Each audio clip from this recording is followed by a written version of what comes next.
Assalamualaikum warahmatullahi wabarakatuh.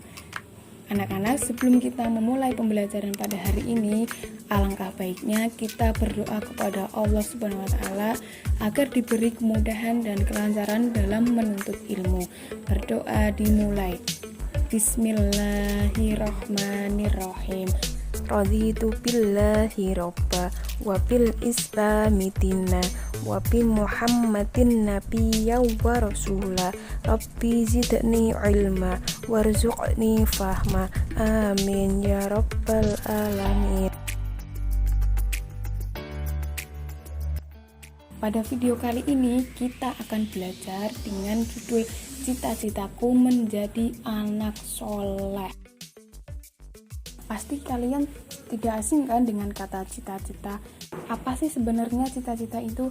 Cita-cita dalam kamus bahasa besar artinya berkeinginan atau kehendak yang selalu ada dalam pikiran, yang berkeinginan untuk bersungguh-sungguh. Pasti di antara kalian ada yang ingin menjadi dokter, ada yang ingin menjadi polisi, kemudian guru, kemudian ada yang ingin menjadi jaksa. Nah, semua itu adalah dinamakan cita-cita. Semua cita-cita itu adalah pilihan kalian, pilihan anak-anak sendiri, tanpa ikut campur orang lain kalian mau menjadi apa kelak. Tetapi ada satu cita-cita yang harus tercapai, yaitu cita-cita menjadi anak soleh. Apa sih soleh itu? Soleh adalah baik. Jadi kalau ada anak soleh artinya anak yang baik. Nah, ciri-cirinya apa sih anak soleh itu? Gimana ya caranya menjadi anak soleh? Nah, menjadi anak soleh yang pertama yaitu harus taat kepada Allah, kemudian ada jujur, kemudian ada menghargai sesama, kemudian ada hormat dan patuh kepada guru dan orang tua. Nah, jujur ada 3 macam. Yang pertama, jujur kepada Allah. Nah, apa sih ciri-cirinya? Ciri-cirinya jujur kepada Allah yaitu selalu mentaati peraturan Allah, yaitu dengan cara taat beribadah, sholat 5 waktu, kemudian membaca Quran setiap hari dan tadarusan. Kemudian yang kedua, jujur pada diri sendiri. Pada gambar di samping ini kita bisa lihat ya, ada Budi dan Tono. Budi sedang mengerjakan tugas dan Tono sedang melaksanakan ujian nasional. Nah, gimana sih jujur pada diri sendiri?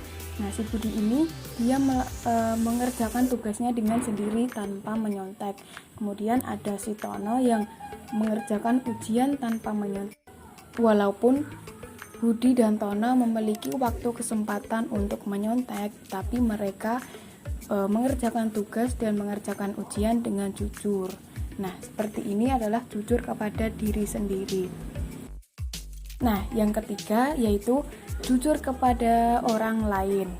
Nah, pada gambar di samping kita bisa lihat bahwa Adi disuruh oleh ibunya untuk berbelanja sayuran. Kemudian Adi mengembalikan sisa uang yang habis belanja tadi kepada ibunya kembali. Ciri-ciri anak soleh yang kedua yaitu ada hormat dan patuh kepada orang tua. Orang tua itu terdiri dari ayah dan ibu.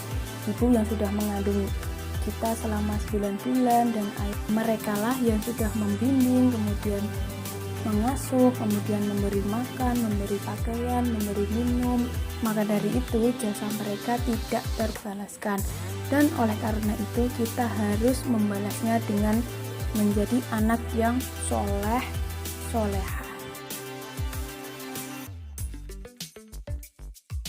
Nah, semua manusia di bumi ini berawal dari Nabi Adam alaihi salam. Kemudian manusia berkembang, yaitu diantaranya kita. Allah menciptakan kita dari berbagai bentuk dan warna. Ada yang putih, ada yang hitam, ada yang tinggi, ada yang pendek, ada yang keriting, ada yang lurus rambutnya. Semua tidak ada yang serupa. Demikian pula dengan kehidupan manusia. Ada yang miskin, ada yang kaya. Bangsa Indonesia misalnya. Bangsa Indonesia terdiri dari berbagai macam suku, beragam agama, beragam adat dan istiadat. Lalu bagaimana kita hidup di dalam keberagaman itu? Tentunya dengan saling menghargai dengan sesama. Sikap menghargai yang pertama yaitu sikap menghargai pendirian orang lain. Nah, di dalam agama Islam terdapat sedikit perbedaan mengenai ibadah. Misalnya, ibadah sholat subuh. Ada yang menggunakan doa kunut, ada yang tidak menggunakan. Semua itu tergantung pada pendirian masing-masing. Nah, kita tugasnya yaitu menghargai pendirian orang lain tersebut. Yang terpenting adalah dilaksanakannya sholat subuh sesuai dengan syariat Islam. Mau menggunakan doa kunut maupun tidak menggunakan doa kunut, mereka tetap sah sholat subuhnya. Kemudian menghargai keyakinan orang lain. Ahmad dan Stefanus adalah dua orang sahabat yang tinggal dalam satu lingkungan. Mereka juga belajar di sekolah yang sama. Ahmad beragama Islam, sedangkan Stefanus beragama Kristen. Dalam berteman, mereka selalu mendukung dan selalu menghargai satu sama lain. Nah, anak-anak, alhamdulillah kita sudah menyelesaikan materi tentang cita-citaku menjadi anak soleh. Nah, apa hikmah yang bisa diambil dari materi yang tadi kita bahas? Yang pertama, anak soleh adalah anak yang baik yang selalu disayang oleh Allah. Jadi tidak ada ruginya kita menjadi anak yang soleh. Ciri-ciri anak soleh itu ada jujur, kemudian jujur kepada Allah, kemudian taat kepada Allah, hormat dan patuh kepada orang tua dan guru, dan menghargai sesama. Nah, demikian pembelajaran pada video kali ini. Semoga kita semua mendapat keberkahan atas ilmu yang kita pelajari. Wassalamualaikum warahmatullahi wabarakatuh.